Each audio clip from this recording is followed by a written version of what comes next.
الحمد لله عدد نعمه وإفضاله ثم الصلاة والسلام على سيد المرسلين وعلى آل بيته الطيبين الطاهرين الذين أذهب الله عنهم الرجس وطهرهم تطهيرا. السلام عليكم ورحمة الله تعالى وبركاته. أما على تنوكا على بركة داكا كسين نمدل على في على كوكي دانفونا سهر منكا محمد المصطفى أنا صدني سنمو على يمين سنيا كبو نغب بلا جلما أني صديالي أني أنفرفوني أما أو بسم الله بوجلهكم كوننا كساني فاطمة الزهراء عليها السلام الطاهرة النقية البتول على كرا دسكن فيري عليك بانجلي حكموني كبجماد الآخرة كليموكا أني كليناما ومين بنا ديماشيما ديسمبر كلو كليموكا أني فلا الحمد لله ميمي ينامايا أمبافي مدام حيدرا تانتي فاطمة الزهراء تراوري نينينا بنا أتاكوتا أني كونونتوناما القرآن سنما كلانين بارو كنتلين أنيا أني رسرقو كرا ترين السيد شريف عثمان مدام حيدرا كوننا kasekata anniversaire ni soja nyanyaru nyanamaya nyogon fe halibi o mimi talike discours kala on fagata se poyu ani anga maba welelun ubole ku ka bonya kan anuka kanun kan lase kene konnana fagata se anfa ani ankara mogo aleka blasraliu anaka do sanuma ka kene kunche anga sigida temelo anye bara inta ku folo lase awma bini alaka je nini aw amna je ka shirial de ke halibi bara nunno kan tukula kene konnana femye association anga be mayala anyema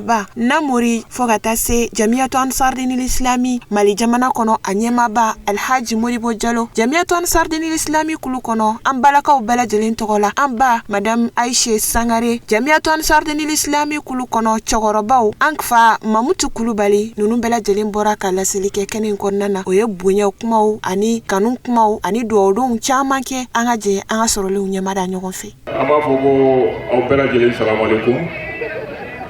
Obela jele hallelujah au danso wawani ko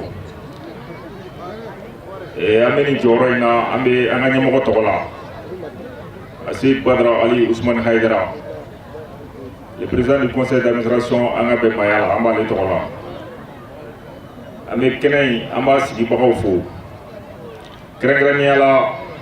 ame amba fo Haidara tanti Fatmata Traoré anga foli baye kwa demba nyuma amba fo kene sigil la amba fo thème choisi la ka fo ko le rôle des femmes pour la paix mondiale ko ta ko ken kene thème yi vraiment a jarawñe au sein de Angabe Mayala national et international ni ko muso joro basigi la dien kono bi o te ko dogoloyi et journaliste bancele amno shiria chama baka bi dien kono muso bata ani fla o de mobiliser le do anga organisation ba fe mi nyesile do basigi si ni ma dien kono o kelen do muso bata ani fla o de mobiliser bi mission tan fla la wala sa beni kelea abisaka sabati dien kono to gamna donc waira muso te fendenier dien basigi la muso te fendenier jamana basigi la ni o muso batan fla jatimna police bala gendarme bala nyamogo paw bala ni bela jele ga farano ma ko fa di chawma wala sa basigi la do dien kono donc ama fako le thème a été bien réfléchi o ko fa anga jamana kono ni ko anga ben abtam na tour kono totigi amado e muso de be kle du kono kasi du kono ni muso sona dobe nya ni muso sona beme sabati du kono o ni du nyana sigidaw be nya ni sigidaw nyana jamana be nya ni jamana nyana die bela jele be nya wani bela jele sababu be saka ba muso toro la die kono donc amba pa fo aga mi hakina ina ay tamu muswaji aga bi sigin kama amba ba fo hakina ina Vraiment, nous, au sein de l'association Abemaya, nous sommes très contents par les thèmes choisis de l'édition, de la 19e édition de Fatma Zahra. Amoufo au Barena. Ante beaucoup mal à Nama Folie, Alpha, Ana Akramoma, Assir, Ousmane Baran Haidara. Amu Folikai, allez de Bella Jelensawui. Amtu Kulubali do Antar Torobo Bella Gerale Togola Biula Dana. Kanan Naba Bella Gerale Bismillah. Chani Muso Dumisan Makro, Anga Foli Bella Gerale. Ambe Ambana Nifu. Namurai Anga Sababu Yuma, no Sheriff Usman Madani Haidrai. Amba Foni Gananga. Bawana ngote kuni yame njongu nandi iba foko sababu nyuma de yanyo ni gana kaya no bora me antaru bela jera lefu nga kirangira le nyana nye qur'ana di aise sangara mi mo burlay musodo ale anko chiasu qur'ana ndili aise mo na koro be yona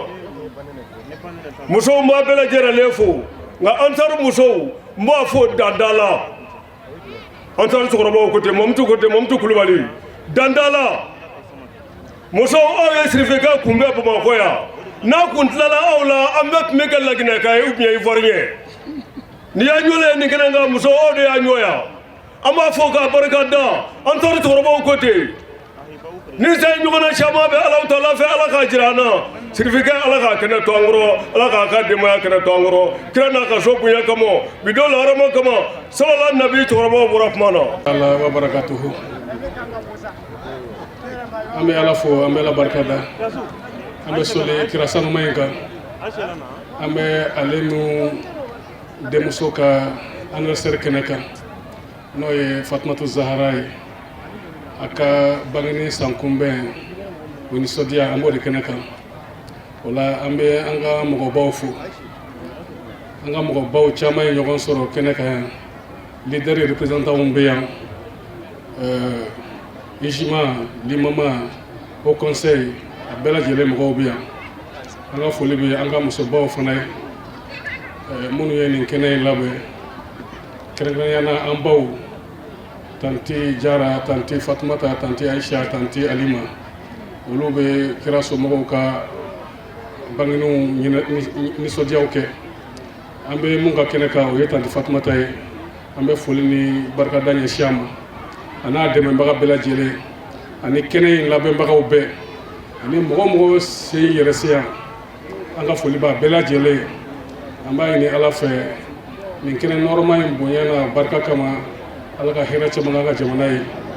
shirfula famille yere moy Cheikh Ousmane Madan Haidara anaka demaya ami do kuye amba ini ala fe ala ku sago duma ko kisi jibu toroma ya rabbi ala ka kene ala ka barka do an yarawla ala ka beka hanungla fefe sey ala ka beka hanungli a'udzu billahi minash shaitanir rajim bismillahir rahmanir rahim Allahumma salli ala sayyidina Muhammad wa ala ali sayyidina Muhammad wa sallim asigra yɛrɛ la ala ka wuli hɛrɛ la an bɛ sababu ɲuman fo fɔlɔ n'o ye a Cheikh Cherif Ousmane Madani Haidara ye a n'a ka denbaya si jan kɛnɛya ni labanko ɲuman ala k'a d'u ma jugu tɛ baw la ala kana jugu se u la u hami dogolen kɛnɛ ka taa ala de b'a dɔn ala ka bɛɛ lajɛlen nɔgɔya an bɛ kɛnɛ min kan wula in na n'o ye Fatumatu Zahra ka kɛnɛ ye n'o ye Madame Haidara Fatumata Tarawele ale de bɛ Fatumata Zahra ka kɛnɛ ɲɛnɛmaya karamɔgɔ a muso naani bɛɛ kelen bɛɛ kira n'a bɔnnaw kelen bɛɛ k'a daminɛ Fatuma Zahra Ali Fuseni ani Asan u b'a bɛɛ lajɛlen ɲɛnɛmaya an b'u fɔ k'u barikada u bɛ nin baara min na an minnu tugulen b'u la an b'a ɲini masa Aramani fɛ ala ka a hinɛ nɔgɔya u ye yarabi an b'u fɔ k'u barikada si jan kɛnɛya ni labanko ɲuman ala k'a d'u ma nin kɛnɛ a ma sigi foyi kama kira ɲɛda yeli kɔ kɛnɛ in sigira o de kama kira n'a bɔnnaw ka nin kɛnɛ miliyɔn de bi don a la wa u b'a ta u seko damayira bɛɛ lajɛlen na k'u fɔ k'u barikada nin kɛnɛ in sigili la Fatuma Zahra yɛrɛ a président d'honneur n'o ye Fatumata Aminata Samakere ana nona bela jele ku befo ku barkada fakmata demeni na ni baraina amu fo ku barkada shin keda laban ko ma ala haduma kana baka bela jele fo mo bora yoro kana ni kenenka amu befo ku barkada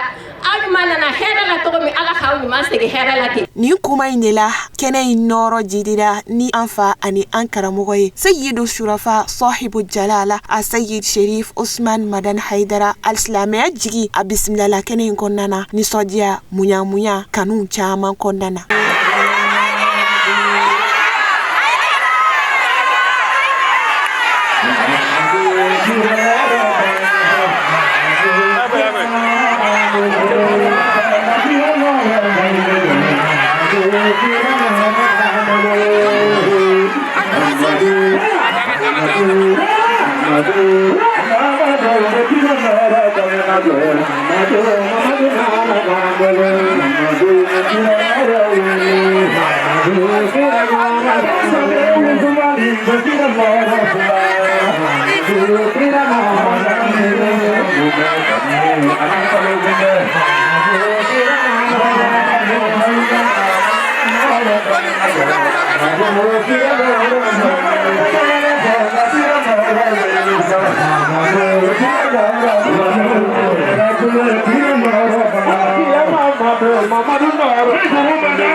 Afa ani an karamɔgɔ a kelen kɔrɔ ko k'a sigiyɔrɔ sanuman sɔrɔ fɛn min ye association Ahibaou Fatima Zahra alayha salam a ɲɛmaaba Madame Haja Aminata Samake a bɔra kɛnɛ in kɔnɔna na k'a ka laseliw kɛ nisɔndiya ani wasa minnu bɛ a la ka sanga ni ɲinɛ anniversaire hukumu ye an b'a a y'o caman ɲɛfɔ kɛnɛ in kɔnɔna na an ka jɛ an ka sɔrɔliw ɲɛmada ɲɔgɔn fɛ. A'udhu billahi minash shaitanir rajim. Bismillahir rahmanir rahim. اللهم صل وسلم وزد وبارك على محمد وعلى محمد وصحبه وسلم. اللهم رب اشرح لي صدري ويسر لي امري واحلل عقدة من لساني يفقهوا قولي. السلام عليكم يا جماعة المسلمين والمسلمات. الحمد لله رب العالمين. أنا على فتوني كبركة. على من صنع كنين فنيرا أنكرنا. أما فندا ما فنكاي. أفرمونغو أدو فنما فنكالا. أنا على فوق كبركة كأولي مندو. kuma caman t'an fɛ foli barikada duwawu ɲini ani ka duwawu kɛ an bɛ nabaga bɛɛ lajɛlen fo fɛn fɛn sen y'a yɛrɛ se yan nɔ ani minnu ŋaniya b'a fɛ an bɛ bɛɛ fo ka bɛɛ waleɲuman dɔn ka bɛɛ barikada ka foli kɛrɛnkɛrɛn ka taa n'a ye kiraya duba sanuba in kɔnɔ min bɛ anw fɛ yan Bamani Jaginɛbugu la k'an ɲɔngirilen don an bolo fila b'an kɔ k'u bɛɛ lajɛlen fo Seydou Ousmane Madani Aidara n'a bɔnna bɛɛ lajɛlen a n'a furumuso naani ka bɛɛ fo ka bɛɛ barikada ka bɛɛ waleɲuman dɔn ko sirifula de ye sirifula ye walahi namara si t'a la anw bɛ don nin du in kɔnɔ an sago na an tungɔ kɛ t'a la fɔ t'a la ɲɛkumun ti k'an kɔrɔ ɲuguɲugu ti kɛ an kɔrɔ. Nin du in de ye misaliya tayɔrɔ ye nin du in de ye tamasiyɛ ɲuman du ye an b'u fo k'u barikada u ka mɔgɔ kolonna don na ka an yɛrɛ ɲɛmɔgɔ min ye madamu Aidara Fatima Tarawele k'a fo k'a barikada nin ko in ale de y'a tu tigɛ k'a waga bɔ k'a kɛnɛ siɲɛ k'an wele dɔrɔn ka tugu a kɔ ko nin ye alijinɛ sira ye. An b'a fo k'a barikada k'a waleɲuman dɔn o bɛɛ mumɛ sababu ɲuman ye jɔn ye Seydou Ousmane Madani Aidara kira mɔden kira fɔlɔ ni kira laban mɔden Fatumatu Zahraw mɔden an b'a fo k'a barikada ka duwawu ɲini a fɛ ka duwawu k'a ye k'a ɲini Ala fɛ sijan ni kɛnɛya laban ko ɲuman sutura ni garisigɛ ni lafiya caman bɛ Ala bolo Ala ka di nin cɛba in ma a n'a ka denbaya bɛɛ lajɛlen a n'a bɔnna sanumanw bɛɛ lajɛlen k'a ɲini Ala fɛ Ala ko k'a ka Alaya bonya n'a barika kosɔn kɛnɛba in yɛrɛ bonya n'a barika kosɔn sɔli ala Muhamadu ka nabaga bɛɛ lajɛlen fo fɛn fɛn ni a nana ni degun de ye ni ŋaniya fɛn fɛn de ye ni min ni Ala ta bɛ bɛn k'Ala ka bɛɛ mago dilan. Kɛnɛ in kun lamasalen don ni an ka maabaw caman de k'a daminɛ an karamɔgɔ Alustaz Fadel Mohamed Sise ale bɔra ka kuma Haut Conseil Islamique tɔgɔ la an karamɔgɔ ani an fa Cheikhna Jawara ale bɔra ka kuma Groupement Leader Spirituel du Mali tɔgɔ la ani an karamɔgɔ Alustaz Fadel Mohamed Abou Jafar Jabate ale bɔra ka kuma Jamiat Mustafa tɔgɔ la u bɛɛ lajɛlen y'u ka nisɔndiyaw an'u ka sewaw wa u ye karama kumaw ani bonɲɛkanw caman lase kɛnɛ in kɔnɔna na fo ka taa se u ka folikanw an'u ka duwawu don ka ɲɛsin an ba ma n'ale yɛrɛ ye kɛnɛ in sababu ye. Bismillahi rahmani rahim. Allahumma salli ala sayyidina Muhammadin wa ali Muhammad wa sallim. An bɛ Ala fo k'a waleɲuman dɔn k'a barikada ka seli ciba salima in kan a n'a ka so dingɛ salimaw a n'a ka sahababaw ani mɔgɔ mɔgɔ tugula diinɛ ɲuman na fo kiyama don. O tɛmɛnen kɔ mɔgɔ mɔgɔ y'i ka baaraw bila k'i ka ciw bila ka na fara an kan ka Ala kɛra a denmuso k'a ka nisɔndiya kɛ bi an b'a bɛɛ lajɛlen fo k'a bɛɛ waleɲuman dɔn k'a barikada. Kuma di an tan tɛ an bolo sabu ka d'a kan waati ye dɔ kɛ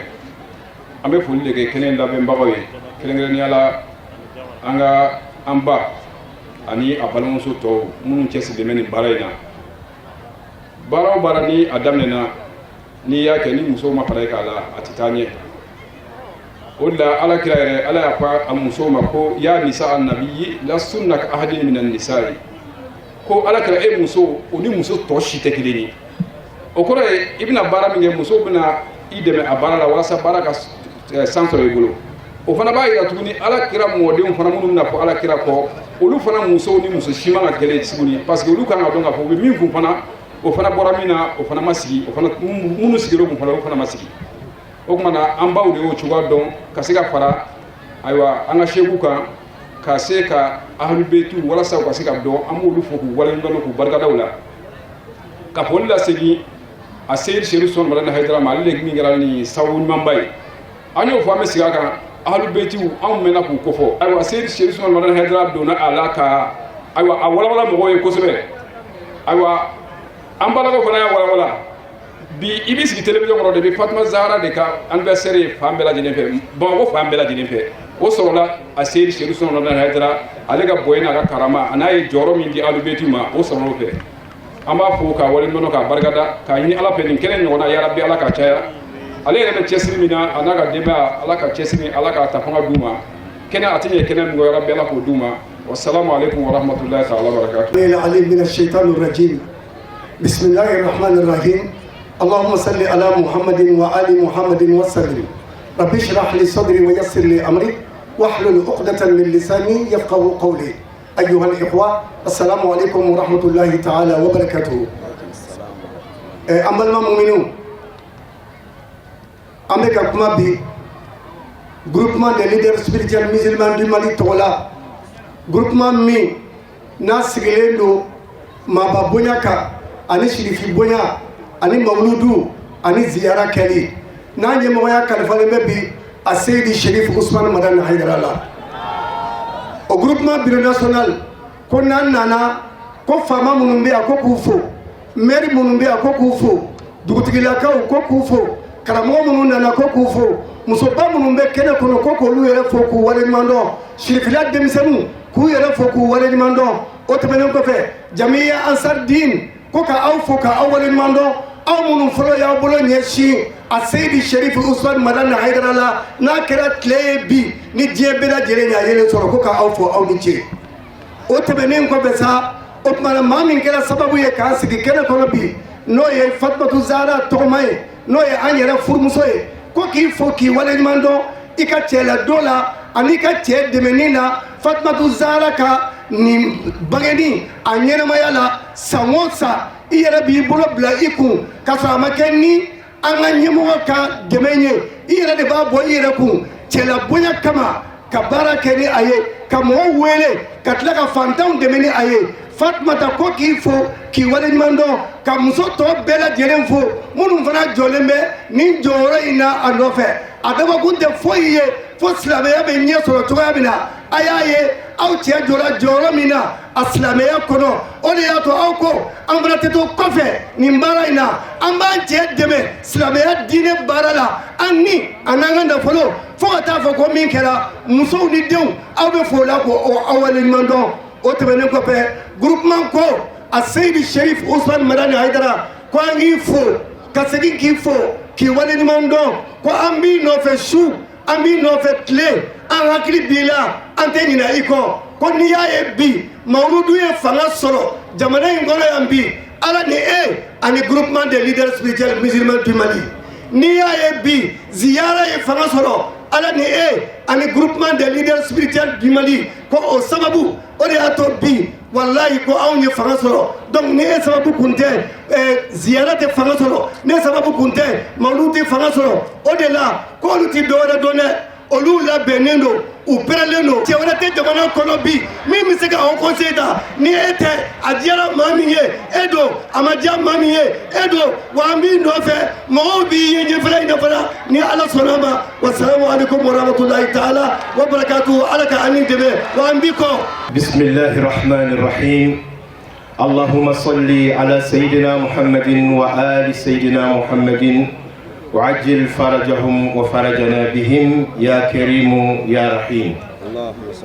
كشي أن هنا بركة أما ديلي على فيا على كوكبي أمي زهراو كنا منك كعلى ديلي زهراو حرمال على كأن فرجهم كنا دوكا كعلى ديلي زهراو حرمال زهرا كالزورية الله سبحانه وتعالى كأوسبوك يجي الله أم بكما جامعة المصطفى وطولة نوي université المصطفى أني جمعية أهل البيت أم بكما وطولة كلا كسودنغو كنبو ولوكا طون أم بكما وطولة أننا كتاري كوكي السيد شريف عثمان مدان حيدرا أنا أفرموسو سانوما نوي أمبا فانتا تراوري أنا بالماموسو أني دوي بي ani ka fara ansar bɛɛ lajɛlen kan ko zahara hɔrɔma la Allah subhanahu wa ta'ala a k'a ka shafa'a minɛ ye n'o y'a ka so ladonni n'an ye ɲɔgɔn sɔrɔ yan an k'a dɔn k'a fɔ Seyd Sharif Usman Manan Haidara a sen bɛ wo caman de da la kira bɔlen kulo la ka na Seyda Khadija fɛ yen Khadija ye min fɔ kira ye an y'a sɔrɔ an karamɔgɔ a b'o baaraw la a ko ala t'i lebu ala t'i malo fiyewu k'e to doniba t'a la k'e to maaw kungo dilanni la hala ma mɛn n b'a la a tɛ fɛ k'a fɔ an ka jamana maaba dɔ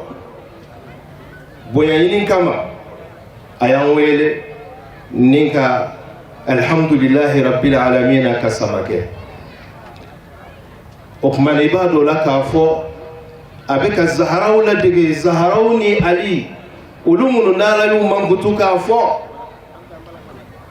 ويطعمون الطعام على حبه مسكينا ويتيما وأسيرا إنما نطعمكم لوجه الله لا نريد منكم جزاء ولا شكورا كوين بيبك على مين كوسو أمي على ديلي على كاكي أسراباي على كادو أنا أجوبو بلجلين أوكو أنا دونك أفو ما دو بك من كان فو كو شرفو يا تشيته ko ala kira ka zuriya ko galondo haidara ko galondo nafigiya kando hasidiya kando bɛɛ a dɔn k'a fɔ Seydina Ali a ko ne de ba ye majamu ko haidara ni Seydina Ali majamuna ko haidara o wili cogo ma sɔrɔ maa fɛ ala kira fana y'a fɔ an ye suratul Ra'd tafsiru la ko shajaratu tuba a b'ale ka so hadisa wɛrɛ la ko shajaratu tuba bɛ Seydina Ali ka so dɔ ye kira ɲininka ko kira ye kuma fila f'an ye dɛ e ko ko tuba a b'e ka so i tilala k'a fɔ k'a bɛ Ali ka so a ko ne ka du ye Ali ka du ye Ali ka du ye ne ka du ye kira jamu ye Haidara n'o ma bɛn maa min ma o tuma i ka kira ka hadisa in lamɛn n'o ye a ye betuso fila da don dɔ a ko nahnu banu Abdul Muttalib a ko anw de ye Abdul Muttalib den ye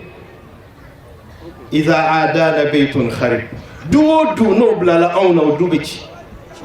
دو نبلا شرفولا أيو دو كولاجي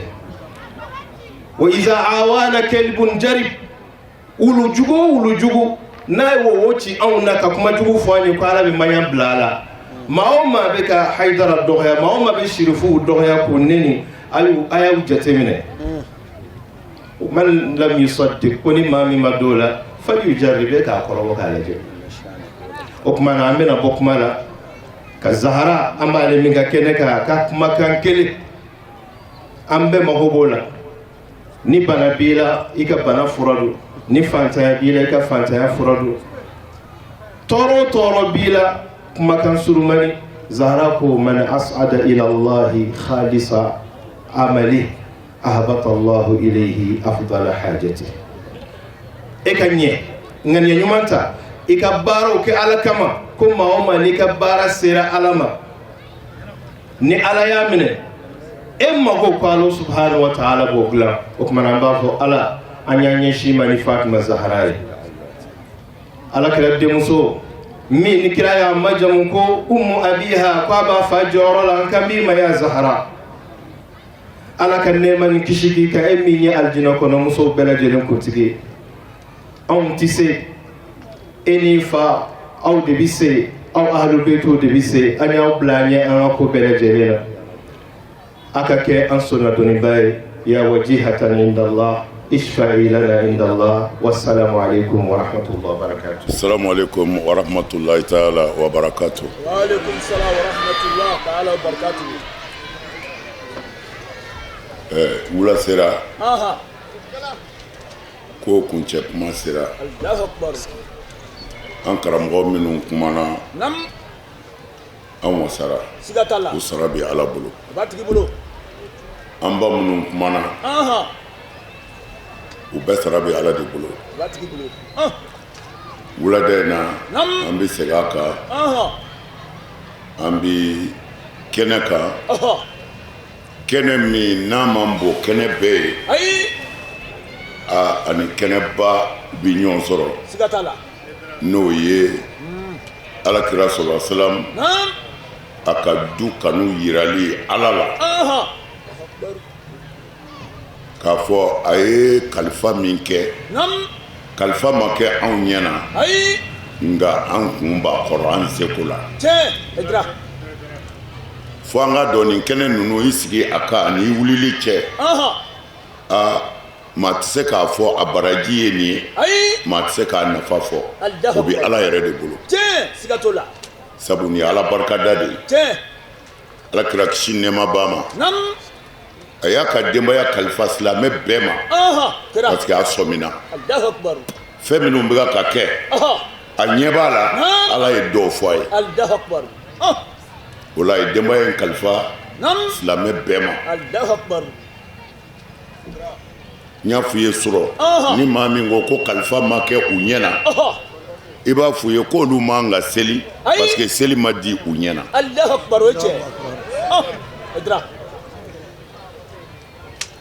o tumana kalifa in anw b'a yira ala la a ka kɛ an seere ye a ka jɔn kɛrɛfɛ lahara ko anw ye kalifa in an y'an seko k'a la wa an b'a ka fɔ an ka se ala ma o la aw sara bɛ ala de bolo aw minnu y'a ka baara bila k'a ka ko to a kɔfɛ ka na sigi nin kɛnɛ ninnu kan i kumatɔ ala fɛ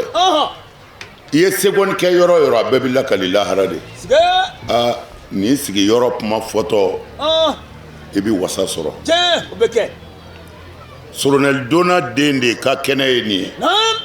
a ye den minnu kalifa anw silamɛw ma ɲuman dɔnbali ye kafiri de ye hali ni alimami don maa o maa ma ɲuman dɔn kafiri don kira ɲɛna anw ma i kɔli kɔrɔta n ye karamɔgɔ ye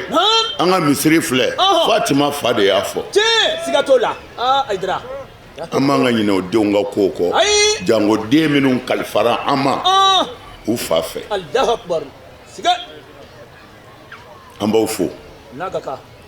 a ye baara kɛ dɛ a cɛsirila fɛn caman kɛra ne y'a fɔ an yɛrɛ seko ye min ye anw b'a k'a la a fɛn o fɛn mana se an seko ye bilasirali min ye an b'o kɛ sufɛ mɛ tilefɛta ninnu o ye musow yɛrɛw ka ko kɛrɛnkɛrɛnlen ka nin ko in ta fanga na ka wuli k'u jɔ n'a ye u seko bɛɛ la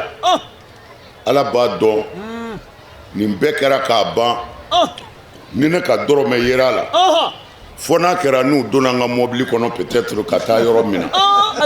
ala tulo b'a la a n y'a f'u ye dɛ n y'a f'u ye ne bɛ min kɛ ne bɛ se o la mɛ n'a yɛrɛw ko a bɛ min kɛ o bɛ a yɛrɛ de bolo ala tulo b'a la ne ka mugan t'a la lahara n bɛ jɔ ala ɲɛ kɔrɔ n y'a f'u ye n'i bɛ min kɛ i ni ala cɛ i b'o de kɛ i tɛ se min na o to yen mɛ ne bɛ n ka denbaya fo u bɛ baaraw kɛ n'a ka bon hakili ma u n'u dɛmɛbaw miliyɔn caman de taara nin na ka yatimɛw sɔn ka lujuratɔw dege baara la ka kalandenw kuranɛ kalannaw ka kalanyɔrɔ joli ka u denmisɛnnin bɛɛ nisɔndiya u sara bɛ ala de bolo fatumata ale de ye nin ta disi la bɛɛ ta b'i bolo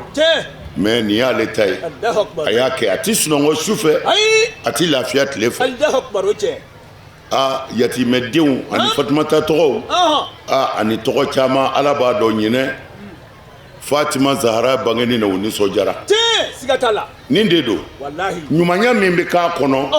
an karamɔgɔ o de don ka hinɛ ala ka jɔnw na ka hinɛ dɛsɛbaatɔw la k'i seko n'i kɛ fantanw ye fatima tu tɔgɔ la lahara ala de b'o jɔyɔrɔ dɔn o la an bɛ fatumata fo a dɛmɛbaw n'a baarakɛ ɲɔgɔnw hali minnu ye tasuma da don a bɛɛ sara bɛ ala bolo hali dumuni ta ka sigi karisa kɔrɔ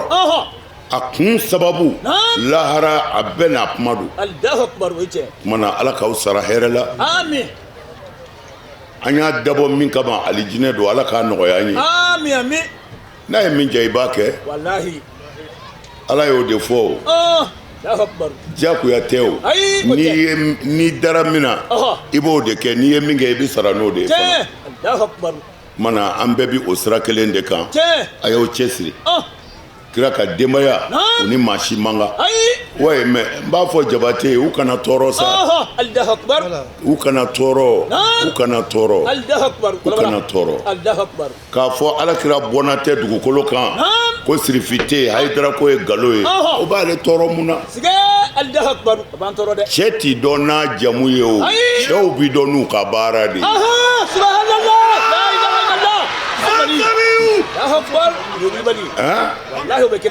cɛw ti dɔn n'u jamu ye cɛw bi dɔn n'u ka baara de Seydina Ali kira bɔnna do dama o tɛ dɛ ani kira bɔra ɲɔgɔn na o dama tɛ dɛ a ye cɛya kɛ ka silamɛya dɛmɛ Seydina Ali jɔra kɛnɛ o kɛnɛ kan kafiri mana dɔn a bɛ a jigi bɛ tigɛ yan'u ka bamuru ta ala y'o kɛ ale ye Asadullahi al-Ghalib Asadullah a ba ma tɔgɔ da Hayidara Gwazaw Hayidara ti bamanankan ye o Hayidara kɔrɔ de ye ko jara ni jara fara ka se a fali dan na ni kɔngɔ y'a minɛ ka se kɔngɔ dan na n'a bilala ko misiw filɛ walima i ka fɛlɛfɛn filɛ a bɛ wele ye de ko Hayidara non Hayidara tɛ kuma ye ko a taara ka di Seydina Ali ma la Seydina Ali jɔra yen de a fɔra a ma mɔgɔ minnu bɔra la a bɛ fɔ olu yɛrɛ ma fo ka diɲɛ wuli tari ma faamu de kumana kɛlɛ kun tɛ yen o kɛlɛ tɛ jamu ye kɛlɛ ye e ye jɔnni ye laysa al-fata man yaqulu ha abi innama al-fata man yaqulu ha anazza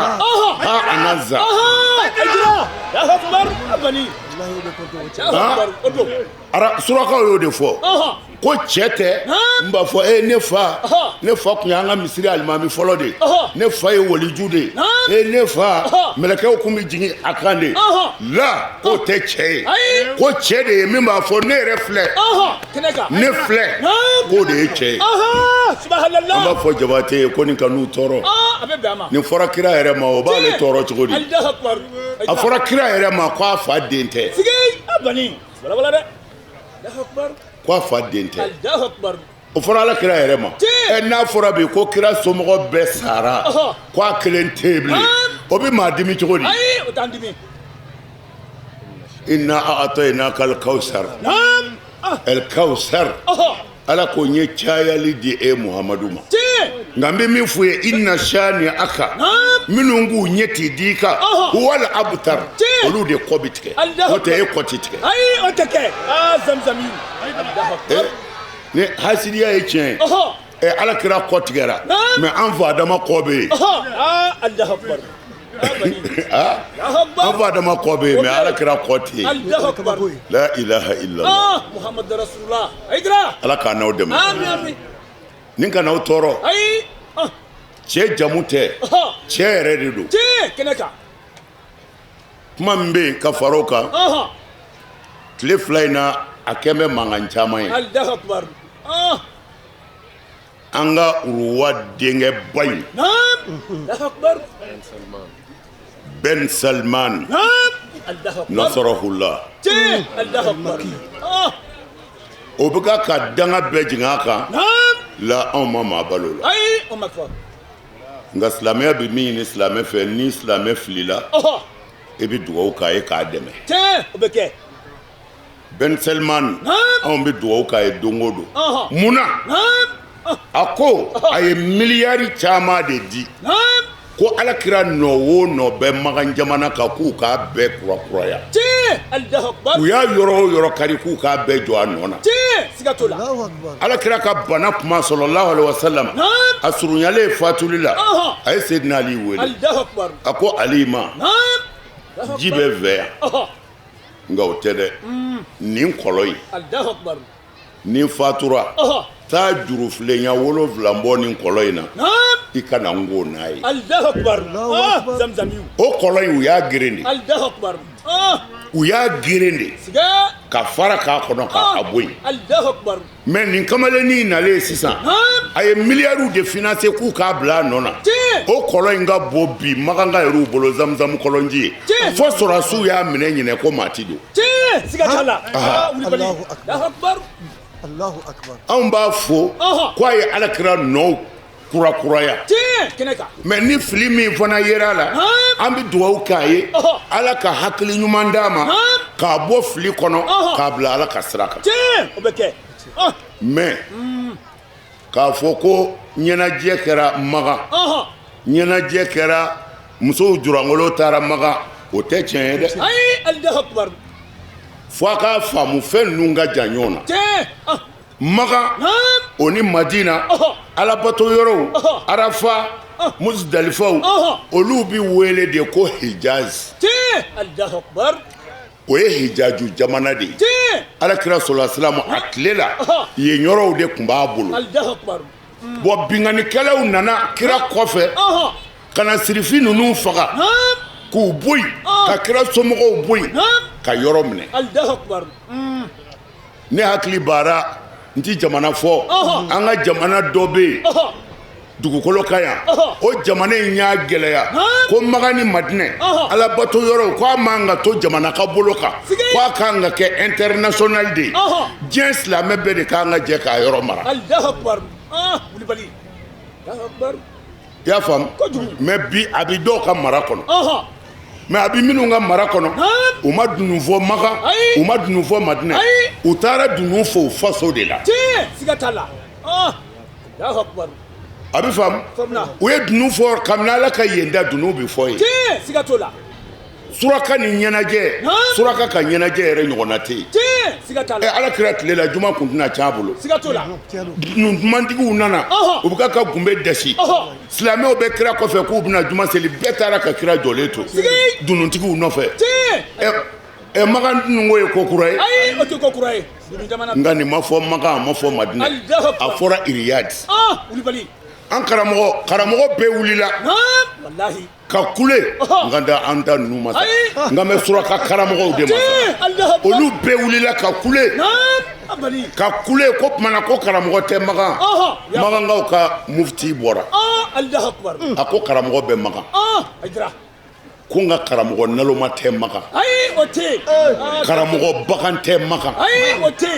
ko olu b'a dɔn u b'u ka masakɛw bilasira cogo min ko mais ko ninnu man ka o fɔ olu ma dɛ ko arabu jamana jumɛn bɛ diɲɛ kɔnɔ baari tɛ yɔrɔ min na ko minnu bɛ ka kule olu la ko tari dɔn bi k'u fɛ yen u sera k'o bali wa ko silimanso bɛ yen k'u sera k'o bali wa ko dulɔmi yɔrɔ yɛrɛ bɛ yen k'u sera k'o bali wa k'u b'u ɲɛsin olu ma mun na k'olu b'u ka faamaw bila cogo dɔn sira kan ko karamɔgɔ naloma tɛ olu fɛ ani ye tiɲɛ ye dɛ yanni k'a fɔ maa ma a fɔ ta i t'i ta dilan fɔlɔ i yɛrɛ ta dilan arabu jamana si tɛ diɲɛ kɔnɔ baari ni ndama ti fɔ yɔrɔ min na bon ninnu fana m'a fɔ Magan u m'a fɔ Madinɛ u m'a fɔ alabato yɔrɔ la a bɛɛ kɛra u yɛrɛ faso la ye Riyad ani Jida yalɔ Jida kabini Ala ka Jida da Jida jate minɛnen don k'a fɔ ko bɛnkungo don bɛɛ de bɛ ɲɔgɔn sɔrɔ Jida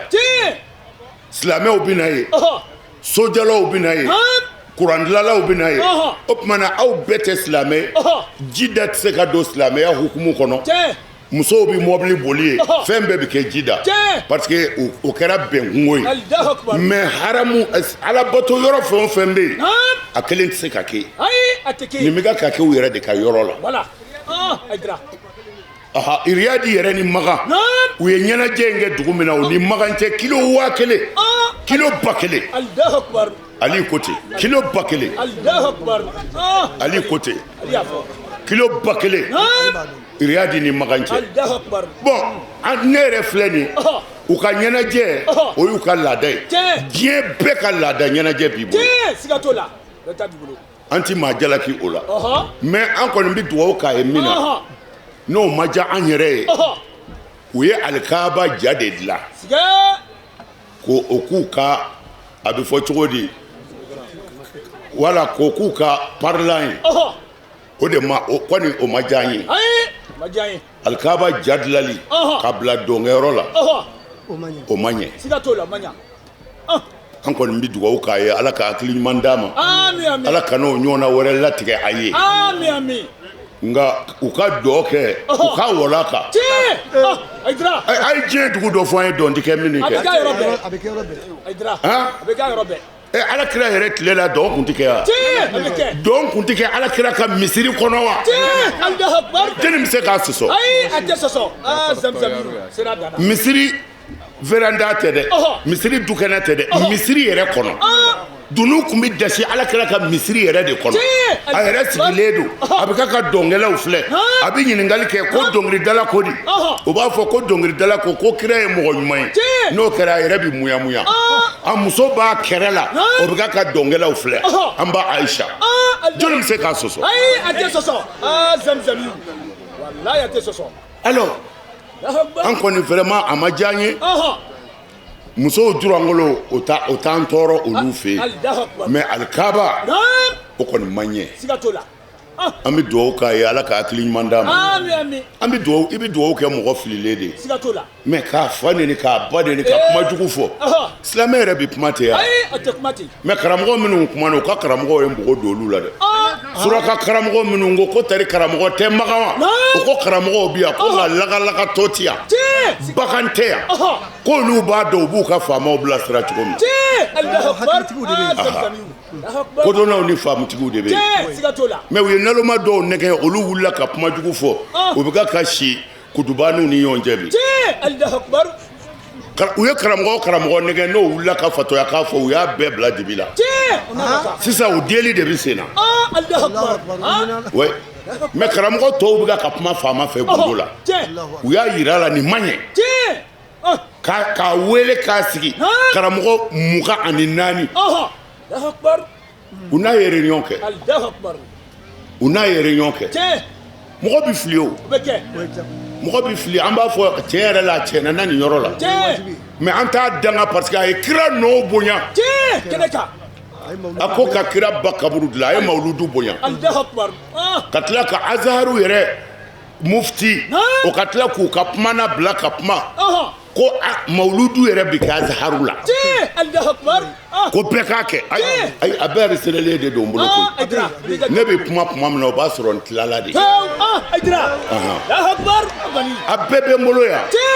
a image a n'a kumakan o ye azaharu ye diɲɛ kalanyɔrɔ dan ko ka mawuludu kɛ foyi t'a la k'olu yɛrɛ b'a kɛ ni cɛ ye nalen a ye sira di mawuludukɛla bɛɛ ma magan k'u ka mawuludu kɛ a ka d'u ye cogo min o de la mangoyara u bɛ wuli k'a danga k'a fɔ mais tiɲɛ yɛrɛ la a filila a filila ne ka fili ye min ye alikaba bilali dɔnkɛyɔrɔ la o ja bilali dɔnkɛyɔrɔ la o kɔni o ma diya n ye sinon n'a bɔr'o la ayi bɛɛ aw ma min faamu wa diyagoya diinɛ bɛ jahanɛmɛ kɔnɔ maa o maa sara a kɔnɔ i bɛ jeni par exemple ne k'a fɔ muso ma ko disa biri non yanni n k'a fɔ a ka disa biri disa ye mun ye diinɛ ko di ala ko di disa yɛrɛ jɔyɔrɔ ye mun i b'i muso kalan a bɛ sɔrɔ ka disa biri mais n'a ye disa de biri ko ni maa biri n cɛ ti sɔn jahanɛmɛden don parce que a ma kɛ ala kama ŋaniya t'a la i ye fɛn o fɛn kɛ force la ala t'a minɛ o tuma na magan a caman kun bɛ ka balo force de la liberté de dira bi ko an ka cɛw dɔn ka bɔ cɛw la muminun ka dɔn ka bɔ nafigiw la o tuma na a bɛɛ bilala yɛrɛ ye aw ko di musow a ye mobili boli cɛw a y'a ka dɔn kɛ ni min bɛ dulɔ min i min o tuma na mumini bɛna dɔn sisan bere min tun b'o kɛ o bilala k'a dɔn ala jɔn ye jeni ye jɔn ni setanɛ b'a la n ko a bɛ fɔ o de ma diinɛ ka dulɔbu teli sigi ko n y'a haramu k'i kɔ don ka taa ala yɔrɔ o tɛ kojugu ye o sahaba caman tun bɛ min hali u tuubilen tun bɛ min mais nya sigi ka bana ala kama abu fo de ma ko ala ko mais bere o ti ala ko de nin kamale ni de na bere boy Allahu akbar keneka ko anga chew do arabu bi se do na ko onge niu ye maganjala ni mineta la haula Allahu akbar bere bu na che mais u yere kalimaniya mago sitala c'est de tout o ningo kwaiwa ni islamé ayira ni nafigi ayira ay beka liberté di ma comme on voulait trop na mana tieni galo bi doya ala ti bato ni bere galo vi nga kuma jana bi afama ala ka usara amin ala ka here kawye amin ala ka here kawye amin ami do ke ala kira somogo dememba ala ku deme ku jugu ala ku dese ala ka na labani rabbana atina fid dunya hasanatan wa fil akhirati hasanatan wa qina azaban nar usurna wa ansurna wa hadina shaban ila siratikal mustaqim salli subhana rabbika rabbil izzati amma yasifun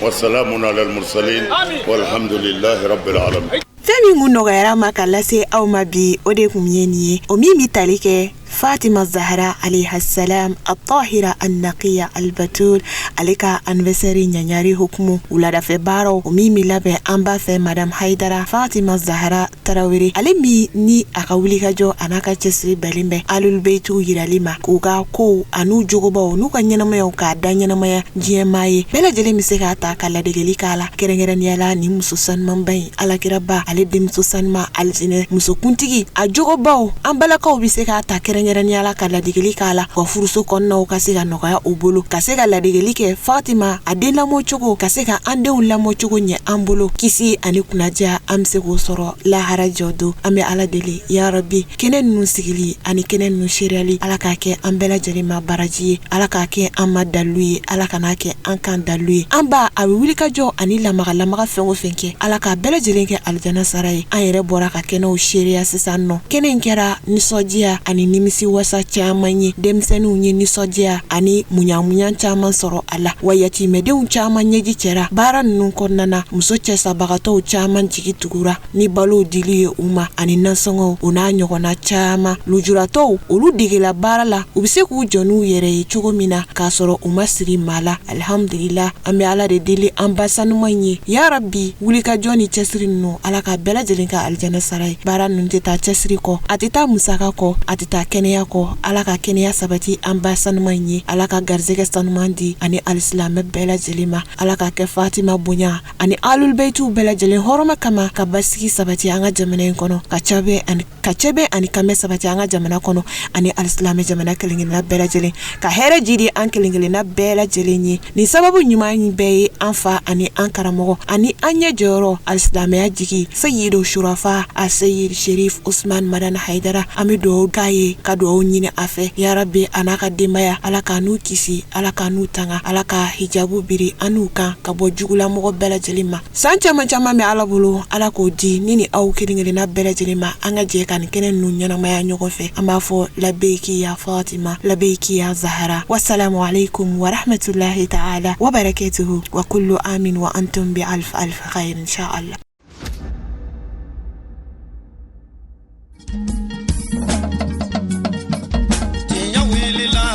Londi sega tiemi tinya wilila fala ka chideme tinya wilila londi sega tiemi tinya wilila fala ka chideme tinya wilila londi sega tiemi